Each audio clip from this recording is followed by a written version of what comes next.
Awakening in a Roman insula. Have you ever wondered what it feels like to wake up in ancient Rome? Not in a marble villa with columns and fountains, but in the insula, the tall, crowded apartment blocks where most Romans actually lived. Historians often remind us that while villas fill the paintings and dramas, the ordinary citizen stirred awake in cramped rooms, thin walls, and streets already noisy with carts. Before we begin, pause. Dim your lights if you have not already. Settle your pillow, and let your breathing fall into a slow rhythm. This story will move as gently as morning light, creeping across cracked plaster. And if your eyes close before the day ends, Rome will still be waiting for you. The first sounds. You open your eyes to the sound of footsteps creaking above. The insula never sleeps entirely. Neighbors shift, boards groan, water jars scrape across floors. From the alley below, a mule snorts. A cart rattles past, wheels striking cobblestones unevenly. Voices already rise faintly, vendors shouting early wares, neighbors calling across balconies. The air is cool, damp with the night's humidity. The smell of mildew lingers in the plaster, mixed with smoke from yesterday's cooking fire. Your blanket is thin wool, scratchy against skin. Straw rustles beneath, poking unevenly through the bedding. The myth of luxury. Stories of Rome often imagine marble floors, polished bronze, spacious courtyards. The myth is of universal grandeur. The reality is closer to you now. A narrow room, a ceiling that leaks in rain, and walls patched by hand. Records describe many insula collapsing under their own weight, poorly built, yet filled with families. The myth comforts imagination. The reality creaks above your head. Fortunata the lucky one. From across the landing, you hear Fortunata stirring. She is called the lucky one because she always manages to find an extra crust of bread, a fig fallen from a cart, or a coin in the dust. She hums softly as she folds her bedding, her voice flat but steady. Soon she will tell everyone what she found yesterday and how it proves fortune follows her. Marcus Ratcatcher. Below, Marcus Ratcatcher shouts faintly at the sound of scurrying. His obsession is well known. He hunts rats with traps, sticks, even buckets of water. He mutters that Rome itself will collapse not from fire or famine, but from rats. His voice carries through the floorboards, a grumble that blends with the mule in the alley. The step-by-step, folding bedding. Your own morning begins with routine. Sit up slowly, straw crackling beneath. Fold your blanket into a rough square though the edges never meet neatly. Smooth the straw with your hand, pushing sharp stalks back down. Place the folded blanket in the corner, weighed down with a jug to keep it from sliding. Stand stretching, hearing the creak of your own joints. Join those of the floor. The room looks no grander, but it feels a little more ordered. A mild dilemma. Your neighbor calls, offering to share yesterday's leftover porridge.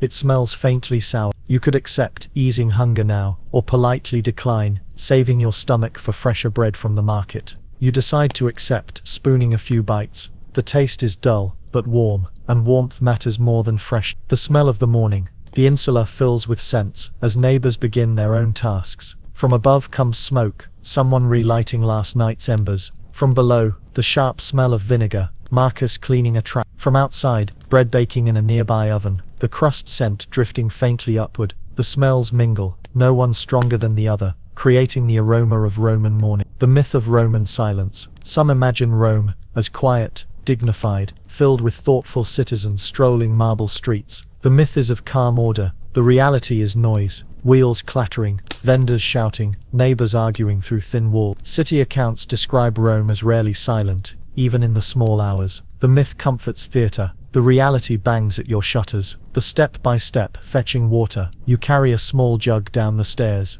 Step carefully. The stairs are narrow, wood uneven beneath your feet. Hold the jug tight, clay cool against your palm. Walk into the street, blinking at morning light. Join the short line at the fountain, listening to water splash steadily. Fill the jug, hefting it slowly back upstairs. The water is cool, clear, and heavier than you expect. Fortunata and the fountain. At the fountain, Fortunata stands ahead of you. She laughs, holding up a coin she claims to have found near the drain. She declares it a sign that today's market will bring her more fortune. The others roll their eyes, but she smiles, lucky once more. A mild dilemma. On the way back, you see a boy holding out his hand. He asks for water, his jug cracked. You could share some, spilling it into his broken vessel, or save your portion for your family. You tip a little into his jug. It leaks slowly, but he grins anyway. Your own jug feels lighter, but not emptier. The light of the room. Back inside, You set the jug down. Light filters weakly through the small window. Dust floats in the beam,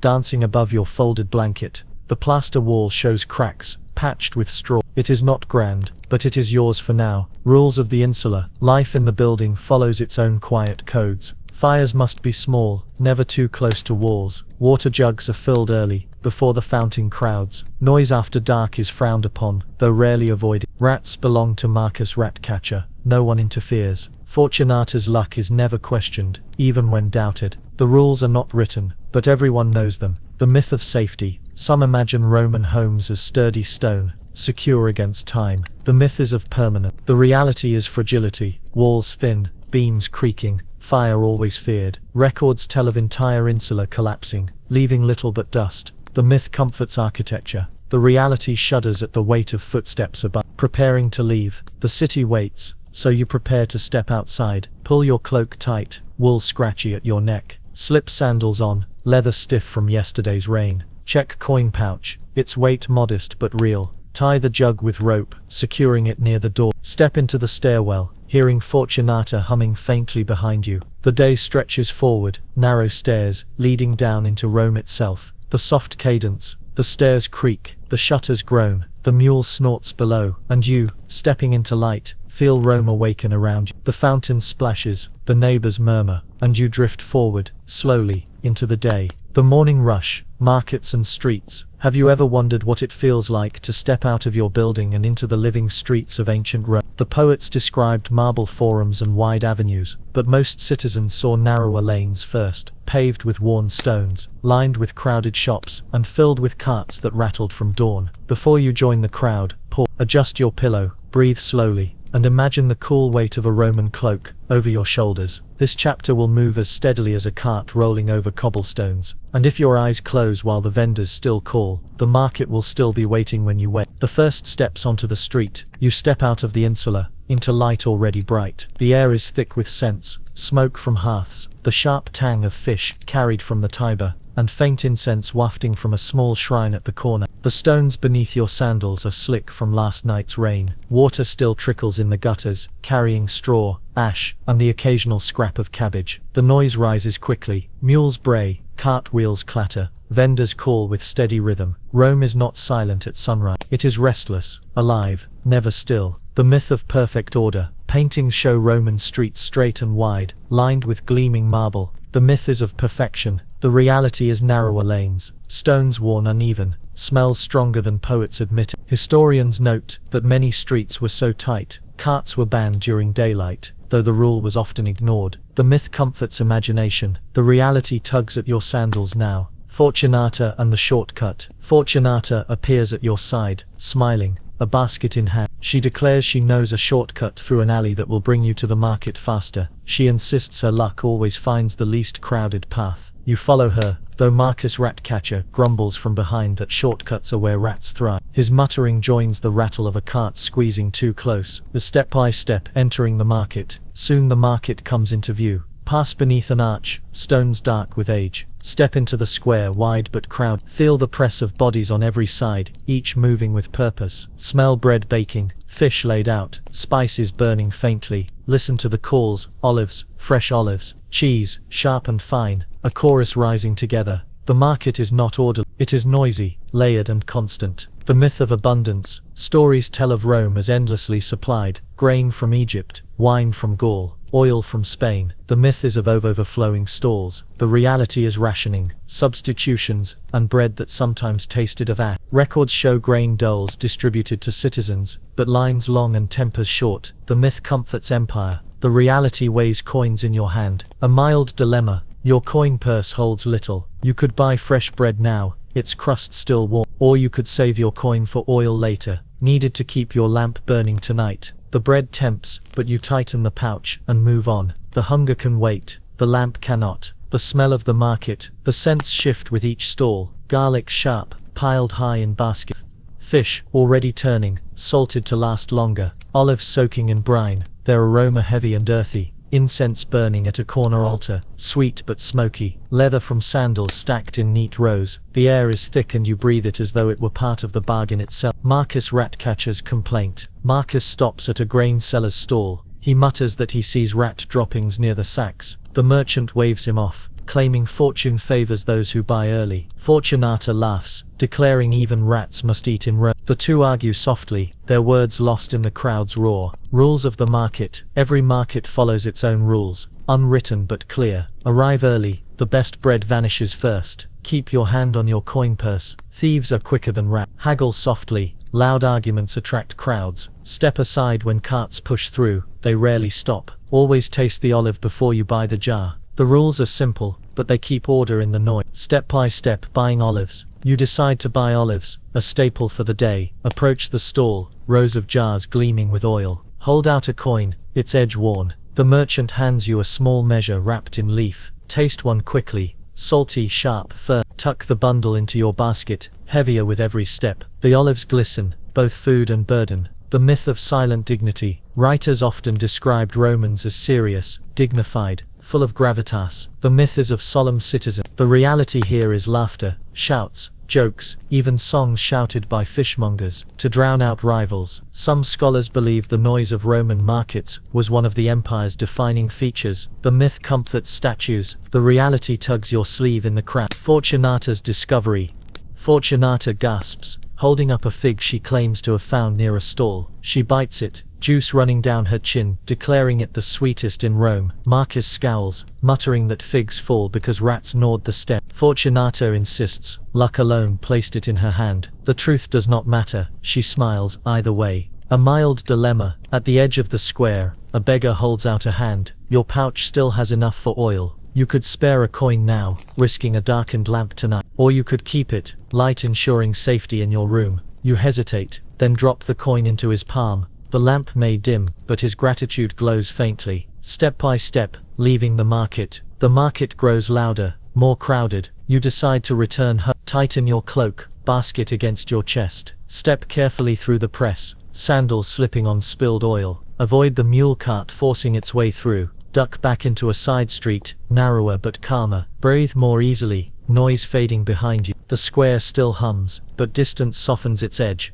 The myth of clean streets. Some imagine Rome's streets swept daily, shining like marble. The myth is of tidy order. The reality is refuse tossed from windows, gutters filled with ash and scraps, smells rising with heat. City accounts mention laws against throwing waste, but they were rarely obeyed. The myth comforts marble statues. The reality clings to your sandals, returning toward the insula. As you near home, the alley narrows, laundry hangs from ropes, dripping water onto your clothes. Children play with clay figures, their laughter sharp. Marcus mutters about rats hiding in baskets, but Fortunata only hums, her basket heavier with luck. The insula looms above, tall and crooked. You step back into its shadow, market behind you. The soft cadence, the carts creak, the vendors call, the olives glisten, and you, basket in hand, feel the city breathe around you. The shutters close, the voices fade, and you drift slowly into the day's next rhythm. Bread, olives and wine, eating like a Roman. Have you ever wondered what it feels like to sit at a table in ancient Rome, not at the banquet of a senator, surrounded by silver dishes and dancers, but at the small wooden table of an ordinary family, where meals are brief, modest, and quietly shared? Before you taste, pause, adjust your pillow, let your breath slow, as though you too were leaning against a worn bench, clay bowl in hand. This chapter will move as slowly as porridge simmering over low embers, and if your eyes close before the meal is done, the bread will still be waiting in the basket. The humble meal. You sit in your narrow room, light spilling through the window. On the table rests bread, dry, dark, its crust rough. Beside it lie olives, wrapped in leaf from the market, their brine already staining the wood. A small cup holds wine diluted with water, sour but steady. The air smells of smoke from the small hearth, and of bread's faint sweetness. Neighbors' voices drift through the wall, spoons scraping, water jugs clinking. Rome eats together but not together, each home its own small world. The myth of endless feasts. Stories of Rome linger on banquets, roasted peacocks, honeyed dormice, rivers of wine. The myth is of daily feasting. The reality is plainer. Bread, porridge, cheese, olives, sometimes onions or beans. Historians note that the majority of Romans ate little meat, reserving it for festivals. The myth comforts paintings. The reality chews slowly at your crust. She insists the gods favor her meals. She bites into it, juice dripping, then offers the stem for luck. Her chatter fills the room, lighter than the bread itself. Marcus Ratcatcher's complaint. Marcus Ratcatcher arrives too, muttering that rats will gnaw any grain left uncovered. He inspects the bread basket, tapping it as though listening for scratching. He swears he can hear the tiny teeth already. You cover the bread with cloth, and he nods satisfied. Step by step preparing pulse. Pulse, the simple porridge, is a staple. Place barley grains in a clay pot. Pour water slowly, letting it soak. Stir with a wooden spoon, steady, steady. Add a pinch of salt, perhaps oil if fortune smiles. Simmer until thick, steam rising into the small room. The smell is plain, earthy, filling. The porridge bubbles slowly, never in haste. A mild dilemma. You have a little oil left. You could pour it into the porridge, making it richer, or save it for your lamp tonight. The choice presses like the steam itself. You drizzle a few drops in, the flavor deepening. Tonight the lamp may dim, but the porridge tastes kinder. The smell of the meal. The room fills with scents. Barley thickening, earthy and warm. Olives sharp, salty, briny. Bread dry, faint sweetness lingering. Wine sour, mixed with clay from the cup. The scents layer gently, each modest, none The myth of Roman wine. Poets praised Roman wine as nectar. The myth is of endless amphorae, golden and rich. The reality is watered wine, sour, often mixed with herbs or honey to disguise it. Letters mention soldiers complaining of thin, bitter drink. The myth comforts the reality waits in your clay cup. Rules of the table. Even the simplest table carries its quiet codes. Bread is broken, never cut with a knife. Olives are counted, fair shares matter. Wine is always watered. Strong wine marks pulse is stirred clockwise, for luck. Figs, if found, are shared, even if fortune placed them in one hand. The rules are simple, but they shape the rhythm of the meal. Fortunata's boast. Fortunata declares she once dined with a cousin at a villa. She insists the bread there was softer, the olives larger. Marcus interrupts, muttering that rats find their way even into villas. Their voices clash softly, but both return to chewing bread, because nothing says Roman dining quite like arguing over figs and rats. Step by step eating the meal. You begin your own bowl. Break bread, dipping the crust into the porridge. Place an olive carefully on the bread. Chew slowly. Sip wine after, sourness washing down the salt. Repeat steady rhythm. Bread always first, wine always last. Wipe the bowl with the final crust, leaving nothing behind. The motions are simple, repeated day after day. A mild dilemma. A child from next door appears, peering at your table. You could share an olive, thinning your portion, or look away pretending not to notice. You press one into his hand. He grins, then runs.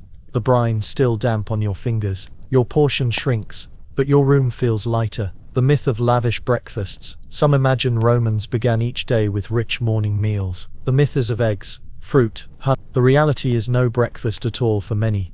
Only bread if available, or nothing until midday. Historians note, gentaculum, a small bite, but most poor households skipped it. The myth comforts plays. The reality rumbles in your stomach. The evening light. Later in the day, the table holds only crumbs. The wine cup sits empty, rim stained. The room smells faintly of oil from the porridge. Marcus mutters about covering baskets. Fortunata hums, content with her fig's luck. The meal ends not with abundance, but with quiet. The soft cadence. The bowl cools. The olives glisten faintly. The cup rests empty. And you, leaning back, feel hunger soften into stillness. The fire dims. The neighbors hush. And you drift slowly into rest. Work and wages in the eternal city. Have you ever wondered what it feels like to work in Rome? Not as a senator in marble halls, but as an ordinary laborer among thousands. Rome is remembered for triumphs and statues, but its heartbeat was carried by hands that built walls, unloaded ships and stitched sandals. Before you lift a tool, pause, breathe in slowly, exhale gently. If you are resting in bed, let your arms feel heavy, as though holding a hammer that has been lifted too many times. This chapter will move as steadily as a worker's stride through dusty streets, and if your eyes close before the day's labor ends, the workshop will still be waiting. The streets of work. You step back into the streets, basket lighter now, but the city heavier with noise. Men call out for crews to unload carts. Craftsmen sit at doorways, sandals hanging on pegs, scraps of leather scattered. A scribe bends over a wax tablet, lips moving silently with each line. The smell of smoke mixes with hot iron from a smith's forge nearby. Rome wakes to work, not to leisure. The myth of universal prosperity. Poets often described Rome as a place of plenty, where every citizen benefited from the empire's wealth. The myth is of shared abundance. The reality is that wealth clustered at the top, while most worked long hours for modest pay. Historians note daily wages just enough to cover bread, oil and rent. The myth comforts marble statues. The reality sweats in alley workshops. He mutters that rats feast more than citizens here. He sets his traps with care,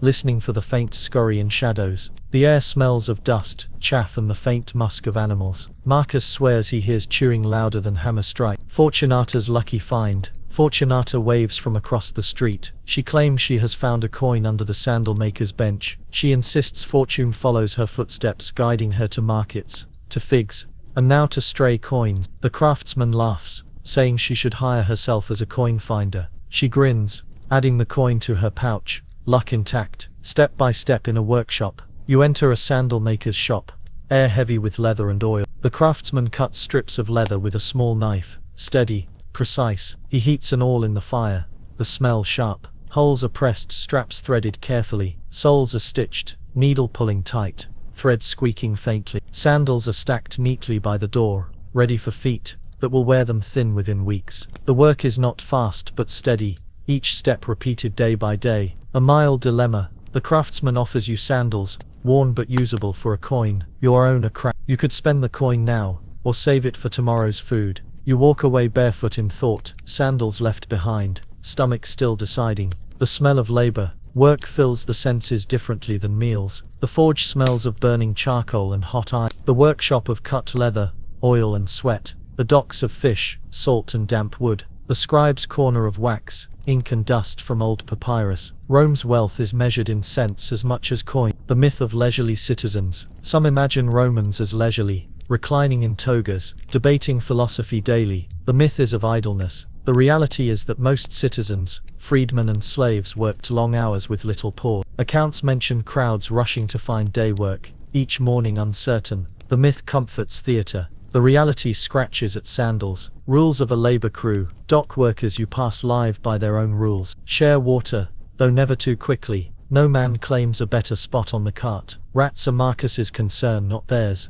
At sundown all stop, no matter the cargo. These rules are not carved but followed as closely as wages allow. Step by step a day at the docks. You walk to the Tiber, where barges unload grain. Men shoulder sacks, dust rising in clouds. The overseer calls, tallying loudly, chalk marking every delivery. Rats scatter as sacks shift. Marcus mutters curses, stick in hand. Workers heave together, dropping sacks onto wagons. Coins clink into hands at day's end. Pay light but steady. The river smells of mud and fish, the air filled with grunts and curses. A mild dilemma. An overseer offers you work, but for half wages, claiming too many men wait. You could take it, earning less but earning something. Or you could refuse, hoping for better tomorrow. You nod and accept, the half coin still warm in your palm. The work is heavy, but silence heavier. Fortunata's story. At midday Fortunata returns with bread she claims was given freely by a baker's cousin. She insists Fortune guided her smile. Marcus grumbles, saying bread always costs something, even if rats steal it. She shrugs, sharing a crust, luck wrapped in generosity. The myth of work stability. Some imagine Roman jobs as steady, secured for life. The myth is of permanence. The reality is day labor, work one day, none the next. Historians describe men gathering at forums, each morning, hoping to be chosen. The myth comforts order. The reality waits for coin in an open hand. The evening shift. As the sun lowers, the market quiets, the workshops close, the forge cools, sandals stacked, scrolls rolled away. Marcus checks traps once more, muttering about night rats. Fortunata hums, pouch heavier by one coin. The city exhales, labor ending with dust on sandals. The soft cadence, the hammer stills, the leather cools, the river hushes, and you, shoulders heavy, feel the weight of work soften. The fire dims, the voices fade, and you drift slowly into rest. Baths, cleanliness, and gossip. Have you ever wondered what it feels like to bathe in ancient Rome? Not in a private marble tub filled with rosewater, but in the bustling public baths, where steam, chatter and scraping strigils shaped daily life. Before you step inside, pause, breathe slowly, exhale gently. If you are resting, let your body grow heavy, as if warmth from the caldarium were already wrapping you. This chapter will move as slowly as steam rising from heated water, and if your eyes close before the strigil scrapes, the The baths will still be waiting. Approaching the baths, you walk along the street, basket lighter after the day's labor. The bathhouse looms ahead, walls high, smoke drifting faintly from furnaces beneath. The air smells of oil, sweat and damp stone. Crowds gather at the entrance, some clutching coins, others lingering to talk. Children run past, sandals slapping loudly against the stones. The myth of free luxury. Writers sometimes described Roman baths as free havens for all, filled with luxury. The myth is of endless marble, fountains, and perfumes. The reality is more modest. A small fee for entry, crowded rooms, water sometimes cloudy. Historians note larger baths were impressive, but most citizens visited smaller, simpler ones. The myth comforts marble carving. The reality creaks beneath sandals. Fortunata's luck. Fortunata slips past the doorkeeper with a grin, claiming she accidentally dropped her coin yesterday. She insists fortune grants her entry without payment. Others shake their heads, but she walks in boldly, humming as if the gods themselves hold the door. Marcus Ratcatcher's complaint. Marcus lingers at the edge of the pool, muttering that damp corners breed rats. He taps his stick against the wall, listening for hollow sound. He insists Rome worries about fleas while rats swim freely. The others ignore him, but his voice carries above the splash. Step by step, entering the baths, your own routine begins. Hand a coin to the doorkeeper, its edge worn smooth. Step into the upper deuterium, the changing room, walls echoing with chatter. Remove sandals and cloak, folding them carefully. Though the bench is crowded, place your bundle in a niche, hoping no hand strays to it. Step forward, skin prickling as warm air greets you. The baths have claimed you now. The smell of the rooms. Each chamber smells distinct. The tepidarium is warm, scented with oil and faint smoke. The caldarium is heavy with steam, sulfur rising from water. The frigidarium is sharp, cold stone carrying the smell of wet plaster. The scents mix, a progression of air as steady as the rooms themselves. A mild dilemma. In the changing room, you notice your coin pouch slipping from your cloak. You could tuck it deeper for safety, risking suspicion from neighbors, or leave it visible, hoping trust holds. You hide it carefully beneath the cloth, trusting fabric more than men. Step by step, the bathing ritual. The process unfolds slowly. Enter the tepidarium, warm but not hot, to loosen muscles. Move into the caldarium, steam thick, pores opening. Rub oil on skin, its scent sharp, earthy. Use the strigil, scraping gently, removing sweat and dirt. Finally step into the frigidarium, cold shocking, breath sharp. The body shifts from warm to hot, to cold, then rests, heavy and clean. Fortunata's gossip. Fortunata sits at the edge of the tepidarium, announcing that fortune brought her figs at the market, sandals from a cousin, and now free entry. She whispers about a senator's son seen slipping coins to dancers. Her words ripple across the room, each listener leaning closer. The baths are for washing, but also for gossip. The myth of pure water. Some imagine crystal pools refreshed daily. The myth is of purity. The reality is reused water, cloudy by evening, warmed by fires below. Writers complained of floating oils, dirt scraped from skin. The myth comforts mosaics. The reality swirls around your knees. Marcus Ratcatcher's warning. Marcus refuses the frigidarium. He mutters that rats drink from its edge, making the water less safe than the Tiber. He taps the tiles, claiming to hear scratching behind. The others roll their eyes, but his voice lingers like the echo of dripping water. Oil is shared, but strigils are not. Gossip flows freely, but never beyond the door. Fortunata's luck is tolerated. Marcus's mutters endured. Always rinse before dressing, even if water is cloudy. These rules hold the baths together, as firmly as stone. Step by step, leaving the baths. When the body feels heavy and calm, return to the apidarium, retrieving cloak and sandals. Dry quickly with rough cloth, skin tingling. Slip sandals on,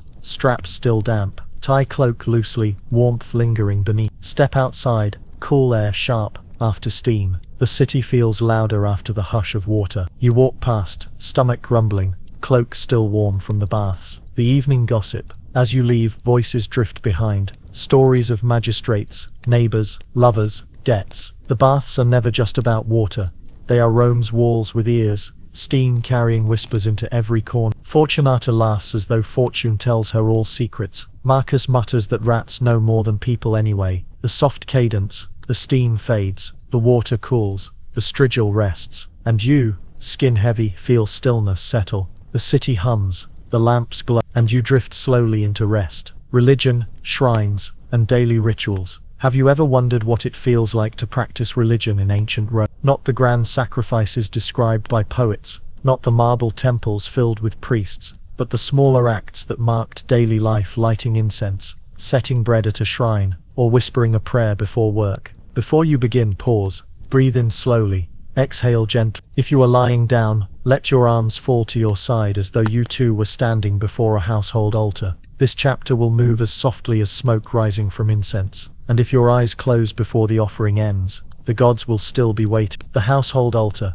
In the corner of your insular room stands a small shrine. It is not grand, just a niche in plaster, painted faintly, smoke darkened from years of use. Two small clay figures rest there, the household lares, protectors of home and family. Beside them is a lamp, its oil low, wick blackened. The air smells faintly of ash, as if prayers themselves left residue. The reality is quieter: breadcrumbs, a drizzle of wine, a pinch of incense. Historians note that most religious practice in Rome was domestic, repeated in small gestures. The myth comforts marble statues, the reality flickers in a clay lamp. Step by step, morning offering. You begin the day's ritual. Place a piece of bread at the shrine, its crust still dry from last night. Pour a few drops of wine into a small cup, staining the clay. Light the lamp, its flame soft, wick smoking faintly. Whisper a prayer, not loud but steady. Watch the smoke rise, curling slowly into the air. The gesture is brief, but the rhythm matters more than the grandeur. Fortunata's lucky offering. Fortunata enters, grinning, holding a small She insists fortune guided her to it, and so it must be given to the gods. She sets it gently before the lares, declaring her household twice blessed. The fig's sweetness fills the air faintly, sharper than ash. Her faith in her own luck makes the shrine glow bright. Marcus Ratcatcher's complaint. Marcus leans in, frowning at the shrine. He mutters that no god has yet answered his prayers to rid Rome of rats. He taps the plaster with his stick, listening as if rats might be hiding behind the lares themselves. His devotion is less pious than suspicious. Still, he lights incense, muttering that perhaps smoke will confuse vermin. A mild dilemma. Your oil jar is nearly empty. You could pour the last drops into the lamp, letting the flame burn brightly for the god. Or you could save them for evening, when darkness will press against your room. You compromise, adding only a little, the lamp flickering but not strong. The gods will see, and so will you. Oil burns faintly,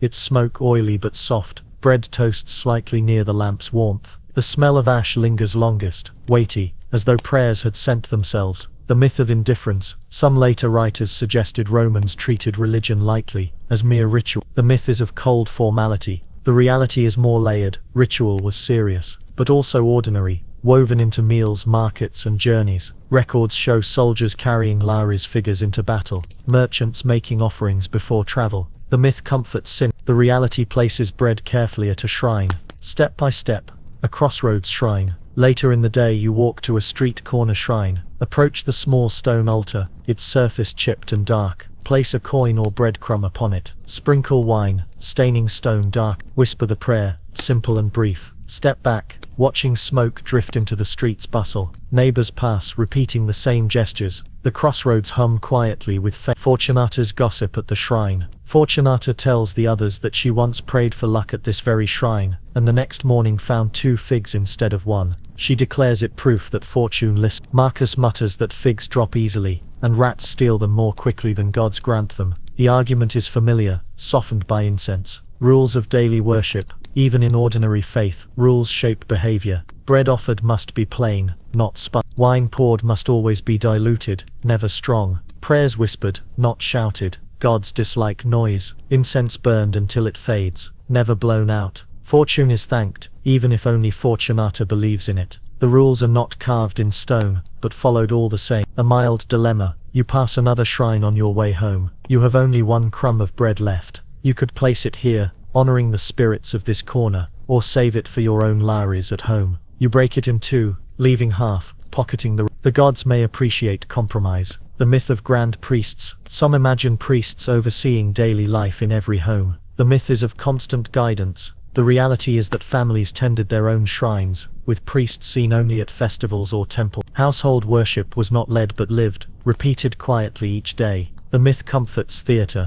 The reality flickers in a corner near. Fortunata hums softly, claiming the gods smiled on her bread. Marcus checks traps, muttering that if gods bless anyone, it should be him. The flame sways, shadows stretch, prayers drift with the smoke. The soft cadence, the lamp glows, the incense fades, the bread and you, sitting quietly, feel the shrine's silence deepen. The room stills, the city exhales, and you drift slowly into rest. Entertainment and idle hours. Have you ever wondered what it feels like to spend your free time in ancient Rome? Not as a senator in a cushioned seat, but as an ordinary citizen, squeezed into crowded benches at the circus, or standing in the dust of the forum, to watch jugglers toss knives. Before you join the crowd, pause, breathe in slowly, exhale gently. If you are lying in bed, let your body sink as though you too were leaning back against worn stone benches. This chapter will move as slowly as dust settling after hooves. And if your eyes close before the race's end, the crowd will still be cheering. The walk toward leisure. You leave your insula, stepping into sun brighter now. The streets smell of dust, frying sausages from a vendor's pan, and damp wool cloaks pressed too close. Children chase each other, shout. Vendors call out, selling fruit, bread and wooden cups of watered wine. The noise swells with each turn toward the Circus Maximus. The myth of constant games. Some imagine Rome as endlessly entertained, gladiators fighting every day, chariots racing without pause. The myth is of daily spectacle. The reality is less frequent, games tied to festivals, victories or magistrates seeking favor. Historians note long stretches of ordinary days without such events. The myth comforts marble carvings. The reality waits for the rare trumpet call. Fortunata's excitement. Fortunata skips ahead, clutching her coin pouch. She insists fortune always grants her the best seat, even among thousands. She waves at vendors, certain she will find a fig or loaf without paying. Her laughter cuts above the hum of the crowd, lighter than the dust. Marcus Ratcatcher's complaint. Marcus grumbles that the circus is no better than a rat's nest. Too many bodies, too much noise, food spilled everywhere. He mutters that rats would run faster than any horse. The crowd ignores him, but he taps his stick rhythmically against the stone as if counting whiskers. Step by step, taking your seat. At the circus you find a place among thousands. Climb the worn steps slowly, sandals slipping on smooth stone. Squeeze into a space on the bench, knees brushing strangers. Shield your eyes from the sun, glaring across the track. Listen to vendors weaving through rows, olives, sausages, wine. Wait as the crowd hums, anticipation thick in the air. The circus holds you like a tide, the smell of the games. The air shifts with layers of scent, dust thrown up by hooves, sweat heavy among packed bodies, sausages frying, their fat sharp, wine spilled on stone, sour and sticky, smoke drifting faintly from nearby altar. Rome's leisure smells no less crowded than its labor. The myth of pure sport. Some imagine races and fights as noble contests of skill. The myth is of honor. The reality is betting, shouting, arguments and fists thrown in the stand. Letters describe crowds hurling curses as fiercely as drivers hurled whips. The myth comforts poetry. The reality jostles your shoulder. Fortunata's cheer. The chariots line up. Fortunata stands, waving, declaring she supports the Greens today. She swears fortune always backs her team. Her cheer rises above the trumpets, luck carried in her voice. Marcus Ratcatcher's comparison. Marcus mutters that the horses are no faster than the rats he's chased through grain stores. He insists he once saw a rat leap further than any chariot wheel could run. No one listens, but he continues, stick tapping in rhythm with hooves. Step by step, watching the race. The race begins, trumpet sounds, sharp and echoing. Chariots surge forward, wheels rattling, dust rises, stinging eyes. Drivers shout, whips crack, horses fur. The crowd roars, louder than the race itself. The race is a blur, but the noise anchors it. A mild dilemma. A vendor passes, holding sausages steaming on skewers. You have one coin left. You could buy the sausage now, rich and hot, or save the coin for tomorrow's bread. The smell presses, but you hold the coin, stomach growling, bread winning over feast. Rules of the games. Crowds follow their own codes here. Take Ohi. Cheer only for your faction, never another. Do not sit too close to rivals unless prepared for arguments. Share wine with neighbors, but not sausages. Fortune decides seats, at least according to Fortunata. Rats are never mentioned, unless Marcus sits nearby. The rules hold more firmly than the ropes at the starting gate. Street performers. After the race. When the races end, the streets outside fill with jugglers, musicians and dancers. A man tosses knives, their glint catching sun. Children clap, voices shrill. The smell of lamp oil fills the air as torches are lit for acrobats. Coins clink faintly into bowls, each sound steadier than applause. Fortunata's final fortune. Fortunata claims she found her sausage without paying, declaring her team's victory sealed it. She waves the skewer, grease dripping, smiling broadly. Marcus mutters that rats would have stolen it anyway. She laughs, certain the gods watch her with amusement. The myth of endless joy. Some imagine Romans laughing constantly at games and theatres. The myth is of perpetual delight. The reality is mixed. Cheers and curses, laughter and hunger. Long walks home through crowded streets. Historians remind us that joy was as brief as a race, fading into ordinary routine. The myth comforts mosaics. The reality fades with dust. The evening streets. As the sun lowers, the crowd disperses. Stalls pack away olives and sausages. Dust settles slowly, hoofprints fading. Fortunata hums with cheer. Marcus mutters with complaint, and you step back toward the insula. The city exhales, the game's finished, the noise dimming. The soft cadence, the trumpets fade, the dust drifts, the bench is empty, and you, weary with noise, feel silence return. The lamps glow, the streets narrow, and you drift slowly into rest. Domestic rhythms, family and household. Have you ever wondered what it feels like to return home in ancient Rome, not to a palace or marble villa, but to a modest apartment, where family life unfolds in small rhythms? Rome was built as much by quiet domestic routine as by armies and emperors. Before you enter, pause, breathe in slowly, exhale gently. If you are resting in bed, let your arms fall as though placing a blanket across a child. This chapter will move as slowly as a loom creaking in the evening. And if your eyes close before the chores are finished, the fire will still be glowing. Returning to the insula, you step back into the tall insula, its walls cracked, stairwell echoing faintly. The smell of smoke from neighbors' hearths fills the narrow corridor. Children's voices rise above, a ball bouncing against plaster. Doors creak, sandals scuff, voices trade gossip. It is not silent, but it is home. The myth of Roman villas. Stories often focus on villas with courtyards, fountains, mosaics. The myth is of grandeur in every home. The reality for most is smaller. 1 or 2 rooms, crowded, filled with noise. Historians note many families sharing space, sleeping close, cooking on small hearths. The myth comforts marble statues. The reality creaks in your stairwell. Fortunata's boast. Fortunata greets you at the landing, claiming fortune smiled again. Her washing dried faster than anyone else's. She holds up a tunic, waving it proudly. She insists her laundry never takes long, because luck works even with soap. Others smile faintly, but she hums as she folds. Marcus rat-catchers grumble. Marcus kneels near the stairwell, muttering about droppings left by rats. He taps his stick, declaring they creep in through laundry baskets at night. He claims no household is safe until Rome itself is rid of them. The others sigh, used to his warnings, but his stick still strikes stone in rhythm. Step by step preparing the meal. Inside your room, evening meal begins. Set out olives, briny scent filling the air. Pour watered wine into clay cups, rims chipped. Heat a pot of beans slowly, smoke curling faint. Call neighbors or family close, voices filling the small space. The food is simple, but the steps shape the eve. The smell of the household. The insula breathes with scents. Bread toasting faintly near the fire.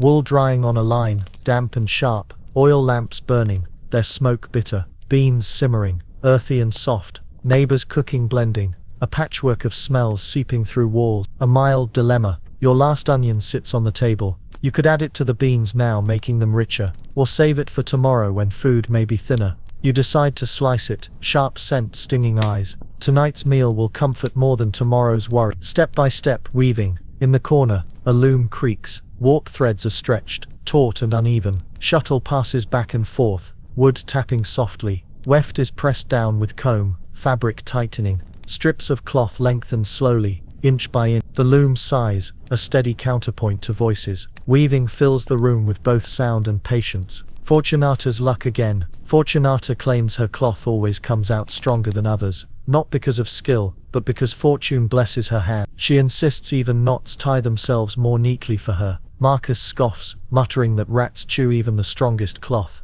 The room laughs softly, but she continues weaving proud. Rules of the household. Like markets and baths, even homes follow quiet codes. Bread is divided fairly, even if small. Lamps are filled before sunset, not after. Children sleep early, though they rarely obey. Laundry is folded before gossip begins. Marcus's warnings are tolerated. Fortunata's luck accepted. The rules shape order among noise. The myth of perfect harmony. Plays sometimes showed Roman families seated calmly together, peaceful and content. The myth is of harmony. The reality is quarrels, laughter, chores and noise. Letters mention neighbors arguing over rent, children crying, fires smoking. The myth comforts theaters. The reality hums through your walls now. Step by step cleaning after the meal. When the bowls are empty, routine continues. Scrape crumbs from the table into a basket. Wash bowls quickly with water. Oil still clinging. Set them upside down to dry. Rims uneven. Sweep straw from the floor.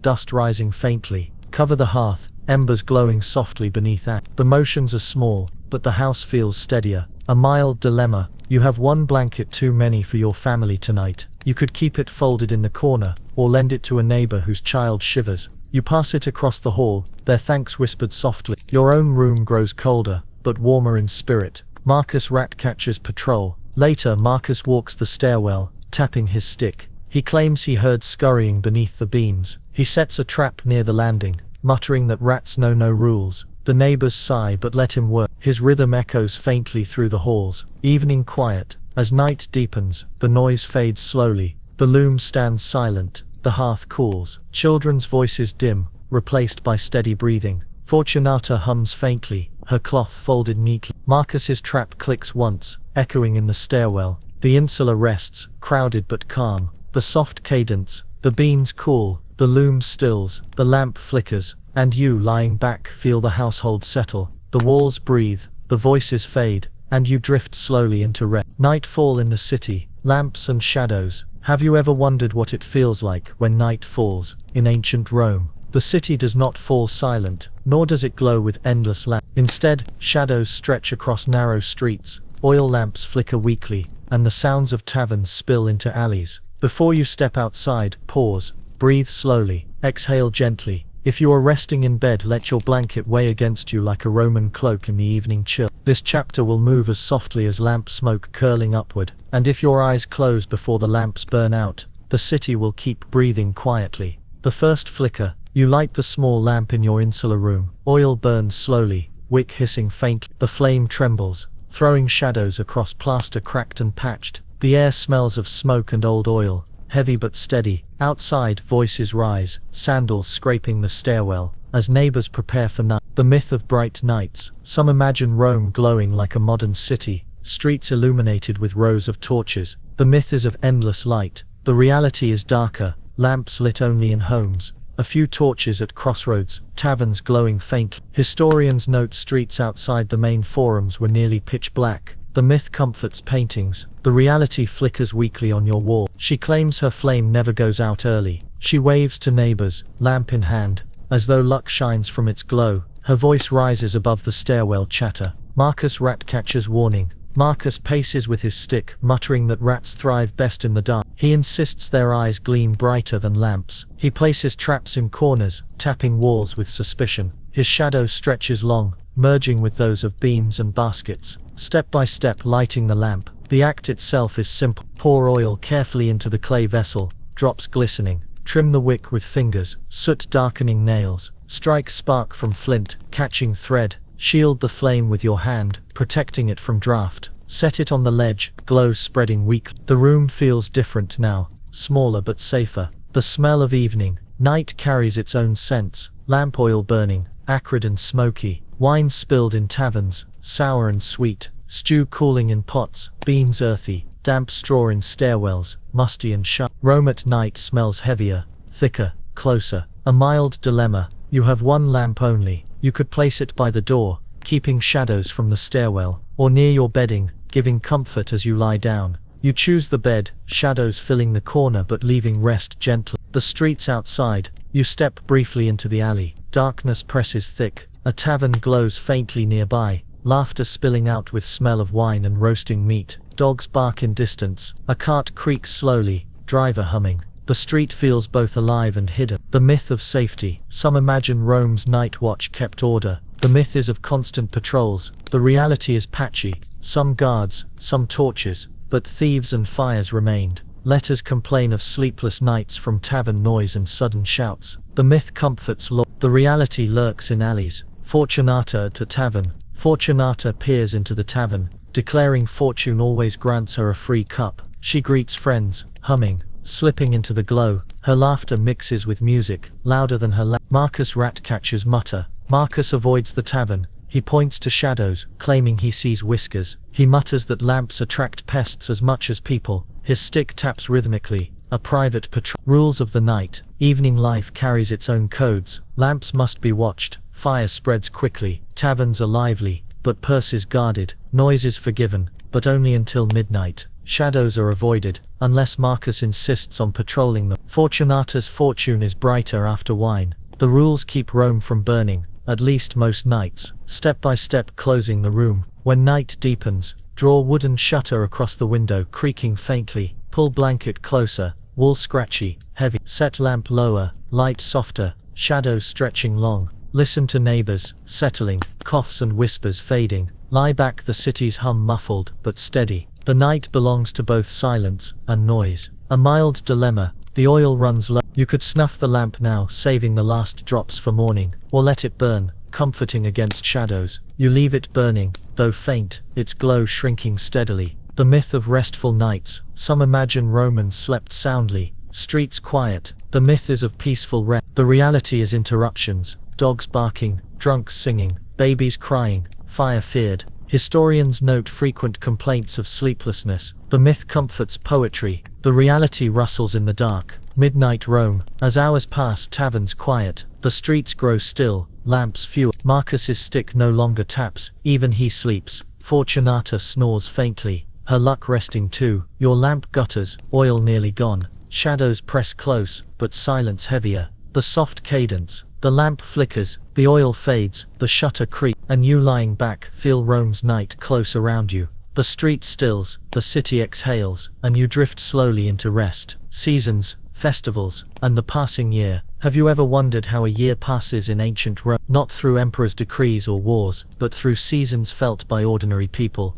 The festivals, the harvests, the rituals that marked time in quiet rhythm. Before we begin, pause, breathe slowly. Exhale gently. If you are lying in bed, let your blanket weigh like a Roman cloak pulled close in winter. This chapter will move as softly as a torch burning during Saturnalia. And if your eyes close before the year is finished, the calendar will still be turning. The cycle of seasons. Rome's year is shaped by weather, as much as ritual. Summer brings dust, heat shimmering above stone streets. Autumn smells of wine pressed, grapes crushed beneath feet. Winter chills insular walls, smoke heavy in narrow rooms. Spring warms again, flowers at shrines, children chasing in alleys. The year turns, slow but steady, as constant as footsteps. The myth of constant celebration. Paintings and stories make Rome appear always festive. Banquets, games, endless holidays. The myth is of ceaseless joy. The reality is plainer. Long stretches of work and waiting. Festivals scattered through the year. Historians note over 100 festival days, but many passed quietly, marked by simple gestures at shrines. The myth comforts poetry. The reality waits patiently between holidays. Fortunata's festival cheer.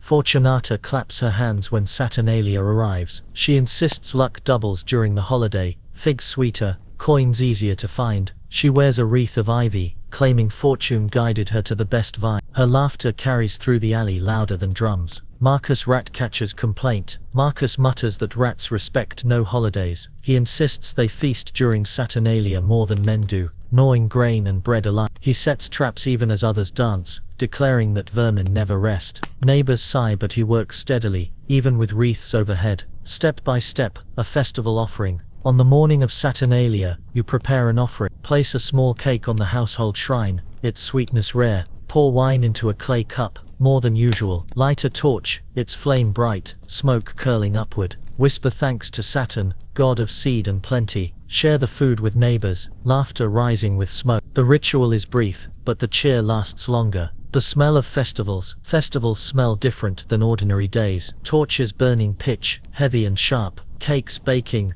honey sweet. Wine spilled, sour but cheerful. Wreaths of greenery, ivy and laurel, fragrant and cool. Even the air itself feels thicker, carrying joy. A mild dilemma. You have one clean tunic left. You could wear it now, joining the festival bright, or save it for a later holiday, when others will notice more. You choose to wear it, the cloth stiff but fresh. The day feels lighter, though tomorrow's tunic may be worn. Rules of Saturnalia. The holiday itself has rules, strange but welcome. Masters serve slaves at table if only briefly. Gifts are exchanged, small candles, nuts or toy. Gambling is permitted, coins clinking louder than usual. Wreaths are worn, ivy twined in hair. Serious business is paused, fortune rules instead. The rules turn the world upside down if only for day. Fortunata's luck at dice. Fortunata joins a game, tossing knucklebones onto a board. She laughs, declaring fortune never fails her. The bones land in her favor, coins sliding across the table. Marcus mutters that even rats could throw better, but her cheer is louder than his complaint. The myth of endless Saturnalia.